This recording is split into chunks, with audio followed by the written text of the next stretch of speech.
6 7 8 9เนาะงานปฏิบัติธรรม ทั้งเขาทั้งแก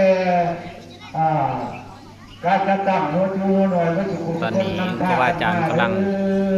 ทำภัตตาหารเนาะ หอดย่างเพียนแล้วเนาะ เพื่อไปสันเขาตอนเพลน เห็ดมากค่ะ11 โมงกับเพียนเนาะคือไม่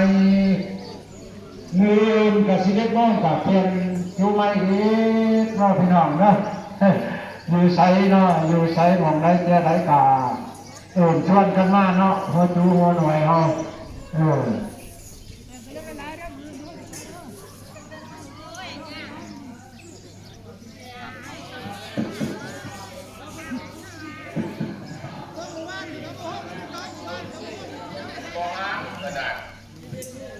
ฮัลโหลเนาะออกต้นญาติโยมมาแต่บ้านอื่นเมืองทานอยากมาต่อยอดมาเสียงซี่เนาะในมือปฏิบัติธรรมเริ่มเขามือที่2เนาะจังสันกามาได้เนาะเพิ่นยังเปิดเอาตลอดเนาะจังสันทาพระสุเดอพวกท่านศรัทธาทานที่ทำบุญสารทุนทำทานวันบุญกุศลเพิ่มเติมไว้เด้อลูกหลานคุ้มวลาเจ้ายังหนุ่มซุ่มเป็นสาวเป็นเบานั่นให้หันหน้าอวยมาทั้งเยอะคนสลาหรือคนเฒ่าเป็นสาวก็ตามสาง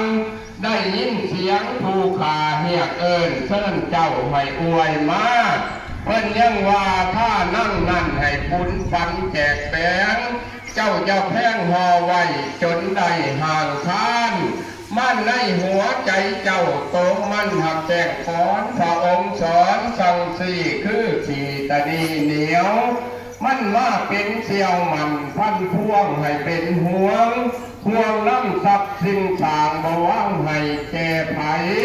อันว่าความอยากได้บ่มีบอนตอนจบเด้ย่ำหลับนอนก็ยังหลบเหนียววอนเอาเงินล้านบาดว่าเฮาท่านได้หันใจก็ยังหลง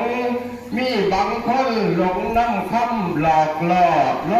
เลยได้บ่แต่งทานคิดเบิ่งเด้อพวกท่านการที่เกิดมาเป็นคนบางคนจนบางคนมีโพดบดีเสมอด้ามบางคนงามคือแต้มแถมรวยสวยเด่นบางคนเป็นพระเจ้าเน่าสร้างนำนคร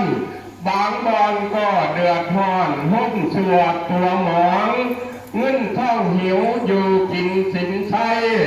บางพองโลกผ้าไข่ห้อมตอมป่วย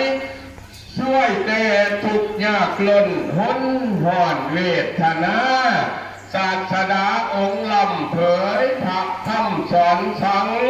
เพิ่นว่าสัพเพกัมมังสัตว์อยู่ใต้ลุ่มผ้าพลาสร้างต่างกัน